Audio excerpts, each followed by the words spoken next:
السلام علیکم ورحمۃ اللہ وبرکاتہ۔ دوستو، آج ہم آپ کے لیے لے کر حاضر ہوئے ہیں حضرت بلال حبشی کا واقعہ، جسے بیان فرما رہے ہیں قاری حنی ملتانی رحمۃ اللہ علیہ۔ چلیے دوستو، بیان شروع کرتے ہیں۔ سیدنا بلال حبشی رضی اللہ تعالی عنہ ان غریب صحابہ میں سے ہیں جنہوں نے ابتدا اسلام میں بڑے دکھ اٹھائے، بڑی پریشانیاں جھیلی، صرف کہنے سننے کی بات نہیں، اور خداوند عالم نے ان کے مقدر جگائے۔ اللہ تمہیں توفیق دے، تم سارے کے سارے حج بیت اللہ کرو، مکے جاؤ، جا کے دیکھو جس مقام پہ سیدنا بلال نے کوڑے کھائے، مار کھائی، آج وہاں مسجد بنی کھنی ہے، اور کوڑے مارنے والے جہاں رہا کرتے تھے وہاں بیت الخلا بنا ہوا ہے۔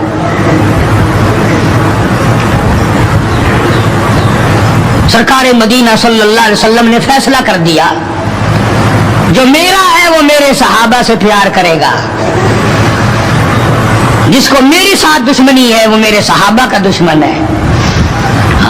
صاف فرما دیا، من احبہم فبحبی احبہم، جس کو ان سے پیار ہے اس کو مجھ سے پیار ہے، ومن ابغضہم فببغضی ابغضہم، جس کو ان سے دشمنی ہے اس کو میری ساتھ دشمنی ہے۔ جب تم ہو شادیوں میں جا رہے ہو، اجی یہ اور معاملہ ہے، الیکشنوں میں سر پہ اٹھائے پھر رہے ہو، اجی یہ سیاسی معاملہ ہے۔ اور صحابہ کرام کی عزت کے سامنے سیاسی معاملہ کیا ہوتا ہے؟ وہ کون سی سیاست ہے جو صحابہ کرام سے ہٹ کر ہے؟ وہ سیاست نہیں، وہ بدماشی ہے۔ کون کہتا ہے یہ سیاست ہے؟ اپنی عزت بناتے ہو، محمد کریم صلی اللہ علیہ وسلم کے یاروں کی عزت کو مٹاتے ہو۔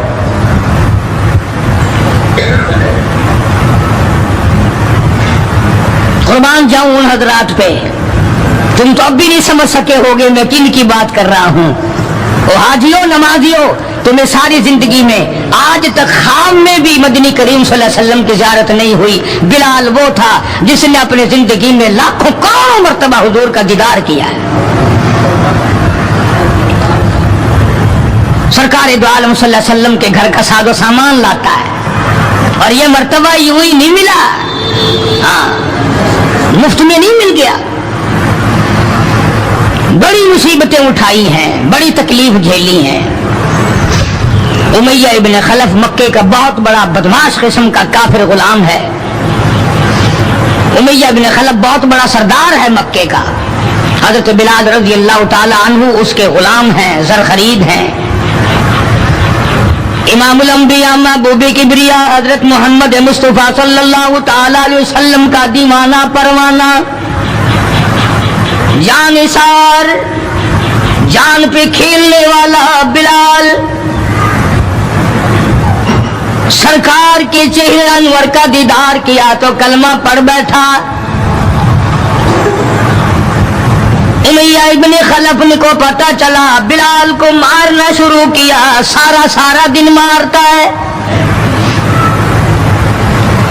لوہے کی زرہ پہنا کر دھوپ میں سارا دن لٹائے رکھتا ہے، گرم ہو جاتی ہے، بدن جل جاتا ہے، سارا دن نمبر وار پٹائی کرتے ہیں۔ شام کے وقت سیدنا بلال رضی اللہ تعالیٰ عنہ کے پیروں میں رسے ڈال کر مکے کے لڑکے گلیوں میں گھسیٹے پھرتے ہیں۔ جس گلی سے گزارا جاتا ہے عورتیں پوچھتی ہیں کیا بات ہے، نوجوان پوچھتے ہیں کیوں مارتے ہو، مارنے والے جواب ایک دیتے ہیں، غلام امیہ ابن خلف کا ہے، کلمہ کالی کملی والے کا کیوں پڑھتا ہے؟ چمڑا اڑ گیا، ہڈیاں سالم نہ رہی، روزانہ گھسیٹا جاتا ہے، روزانہ مارا جاتا ہے، روز مار کے امیہ ابن خلف تھک گیا۔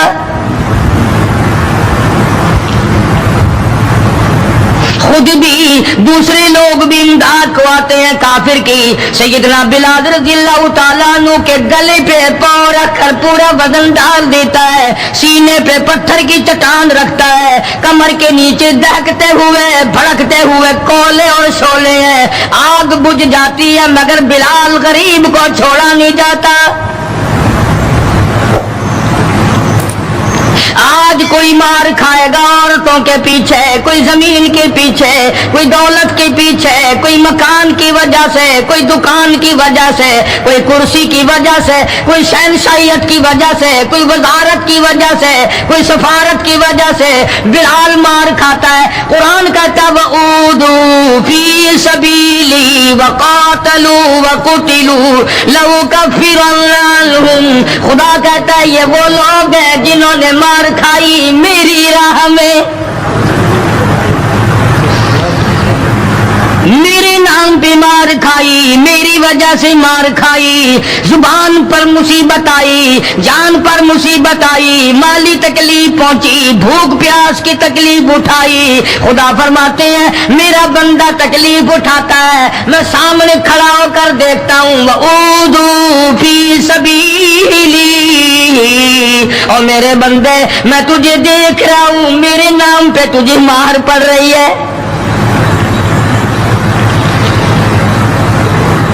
جناب بلال حبشی رضی اللہ تعالیٰ عنہ کی ذات اقدس ہے, مار مار کے تھک گئے, اکتا گئے, سزا دے دے کر تھک گئے, مگر بلال اپنے ایمان میں, اپنے یقین میں, اپنی توحید میں, ختم المرسلین صلی اللہ علیہ وسلم کی رسالت میں کسی قسم کی ملاوٹ کرنے کو تیار نہیں. تمہیں تو آج اگر تھوڑا سا کوئی کہہ دے کہ اس سال کاروبار میں تجھے منافع اسی لیے تو نہیں ہوا کہ تو نے فلانے بابے کو نہیں مانا, فلانے بابے کی پوجا نہیں کی, فوراً کروٹ بدل جاتا ہے, چلو بھائی اب کے بابے کو ہی مان لیں گے. یہ وہ بلال ہے جو کسی بابے کو نہیں مانتا, کسی قبر والے کو نہیں مانتا, جو کسی اونچے نیچے کو نہیں مانتا, کسی بڑ کا پجاری نہیں, پیپل کا پجاری نہیں, کسی کھو کا پجاری نہیں, کسی جنڈی گھنڈی کا پجاری نہیں, کسی درخت کا پجاری نہیں, چاند سورج ستاروں اور پانی کا پجاری نہیں, وہ صرف ایک اس کائنات کے مالک کا پجاری ہے جو خداوند عالم کی ذات ہے. مار بھی کھاتا ہے. قریب سے جناب ابو بکر صدیق رضی اللہ تعالیٰ عنہ گزرے, مار پڑ رہی ہے, اس قدر مارا, گلے پہ پاؤں رکھ کر دبایا. ابو بکر صدیق رضی اللہ تعالیٰ عنہ فرماتے ہیں میری آنکھ نے دیکھا بلال کی ایک بالشت زبان باہر لٹکی ہوئی تھی.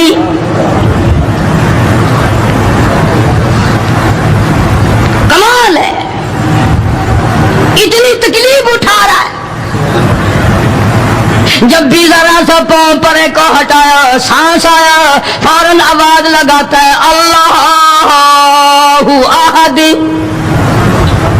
میرا خدا ایک ہے, میرا معبود ایک ہے, میرا کارساز ایک ہے, میرا پیدا کرنے والا ایک ہے, میری جان کا مالک ایک ہے. واللہ علی کل شیء قدیر, وہی ہر چیز پہ قادر ہے. میری جان پہ بھی اسی کی قدرت ہے, میرے یقین پہ اسی کی قدرت ہے. اور مارنے والوں میں سچا عاشق ہوں, تم مارتے تھک جاؤ گے, میں مار کھاتا نہ تھکوں گا. اس لیے جس کی وجہ سے مار کھا رہا ہوں وہ حی قیوم ہے, میں اسی کا بندہ ہوں.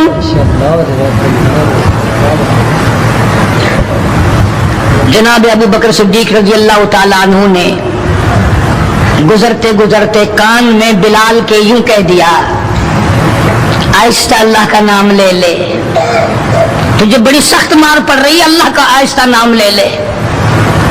جناب بلال رضی اللہ تعالیٰ عنہ فرماتے ہیں مجھے بڑا دکھ پہنچا, تکلیف ہوئی, اور یوں فرمایا ابو بکر اور اگر کوئی کہے تو کہے, تو نہ کہو یہ بات.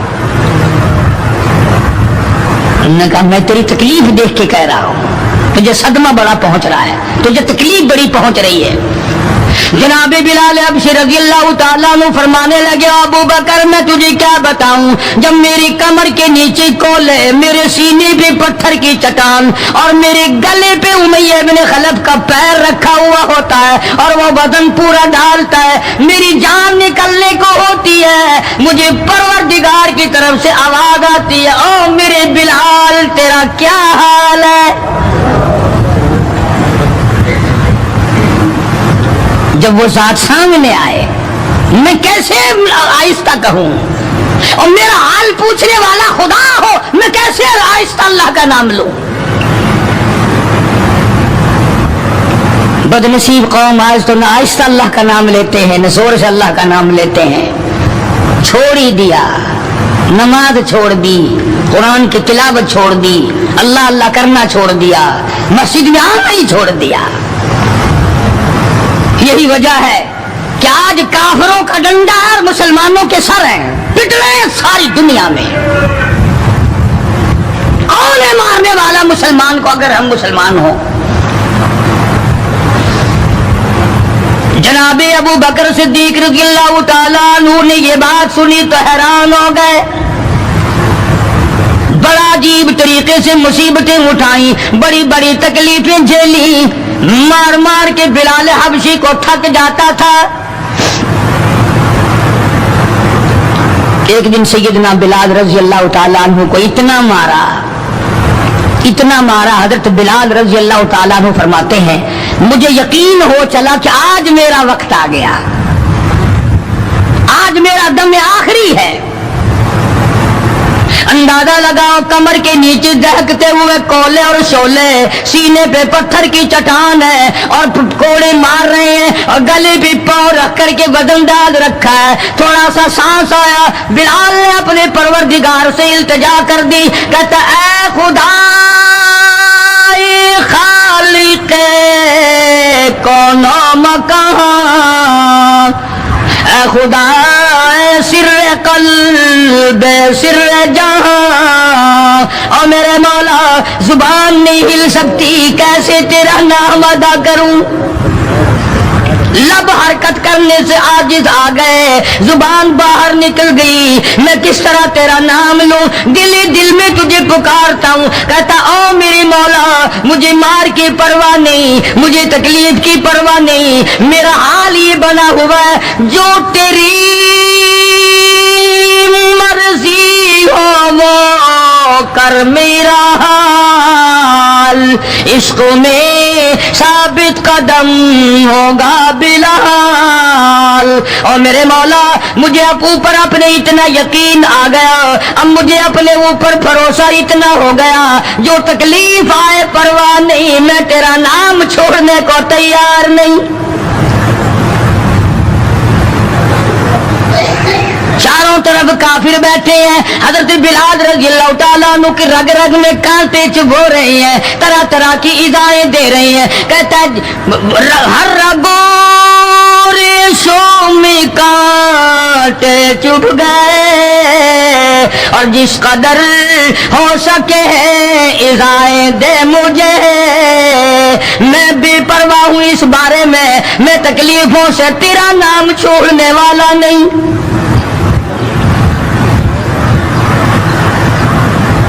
جناب ابو بکر صدیق رضی اللہ تعالیٰ عنہ نے حال دیکھا.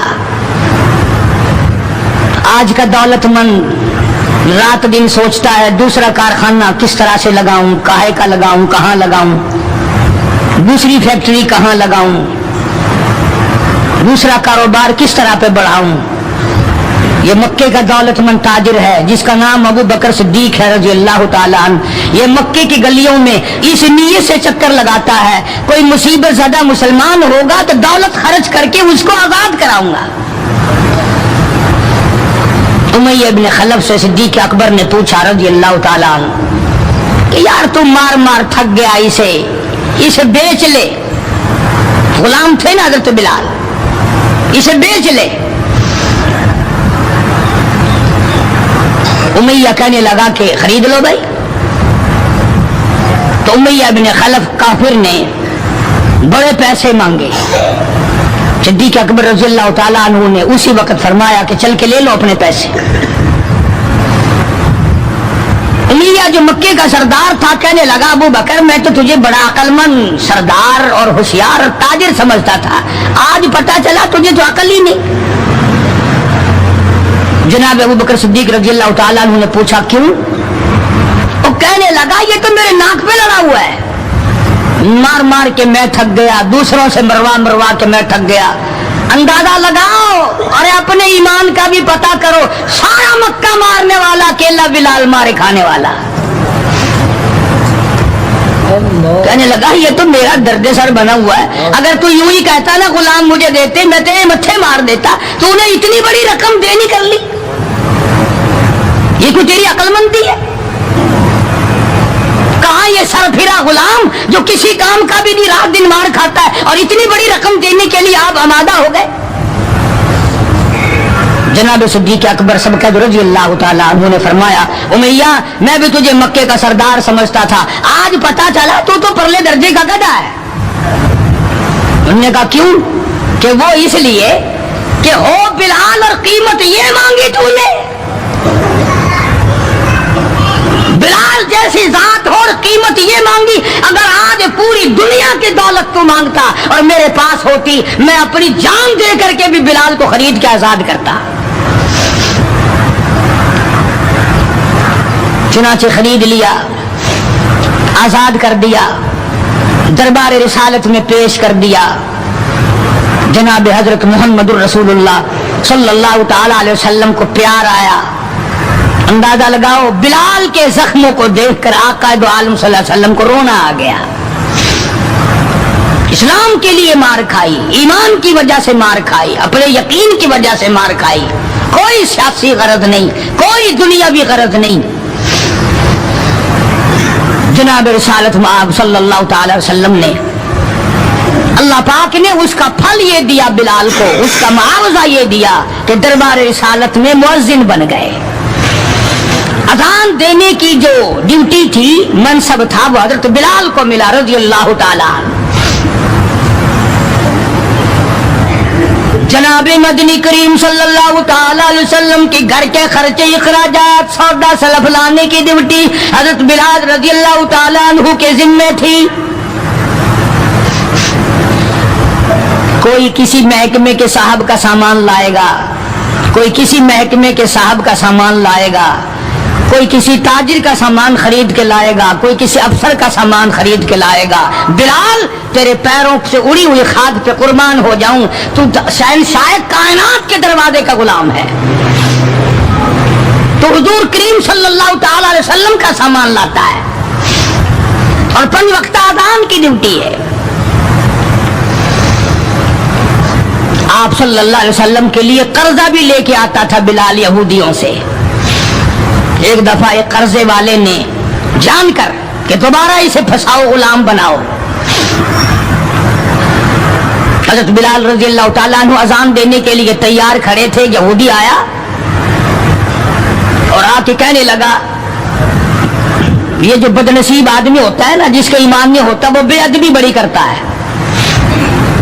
آج بھی تجربہ ہے اللہ والوں کی، علماء کی، بے ادبی وہی کرے گا جس کے اندر ایمان کی رتی نہ ہو۔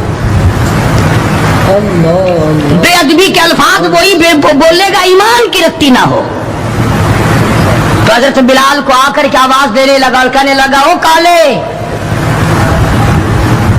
حضرت بلال نے فرمایا کیا بات ہے؟ کہ یا تو کل شام تک پیسے آ گئے، ورنہ یاد رکھ تجھے پھر غلام بنائیں گے ہم۔ جناب حبشی رضی اللہ تعالیٰ عنہ مدنی کریم صلی اللہ تعالیٰ علیہ وسلم کی خدمت عالیہ میں تشریف لائے، عرض کیا کالی کملی والے فلانا یہودی آ کر کے بڑی زبردست دھمکی دے گیا، وہ مجھے پھر دوبارہ غلام بنانا چاہتے ہیں، وہ پھر مجھے پریشان کرنا چاہتے ہیں، میں اب اتنا بڑا قرضہ کیسے ادا کروں؟ میں صبح کہیں نکل جاؤں گا، چھپ جاؤں گا، روپوش ہو جاؤں گا، جب کوئی انتظام ہو جائے اطلاع فرما دینا، میں حاضر خدمت ہو جاؤں گا۔ اے بلال تجھے مبارک ہو، تو سرکار دو عالم صلی اللہ تعالی وسلم کے قرضے کی وجہ سے پریشان ہے۔ ذرا سوچیں وہ لوگ جن کو اللہ تعالیٰ نے دولت بخشی ہے، جن کو اللہ پاک نے کھانے پینے کے لیے دیا ہے، کہ ہمارے نبی حضرت محمد کریم صلی اللہ علیہ وسلم نے کن دکھوں سے اپنی زندگی پاس کی ہے، قرض لے لے کر۔ صرف قرض نہیں، آج ہم یہودی بن کے مر رہے ہیں، عیسائی بن کے مر رہے ہیں، کافر اور مشرک بن کے مر رہے ہیں۔ ان کی ریس ہے ہر معاملے میں، ان کے طریقے کو اپنا کر کے آج مسلمان نوجوان بڑے خوش ہوتے ہیں۔ تم نے ہزاروں مرتبہ سنا ہوگا، آؤ شہنشاہ کائنات کا وہ لباس تو دیکھو جس لباس میں حضور صلی اللہ علیہ وسلم کی وفات ہوئی ہے۔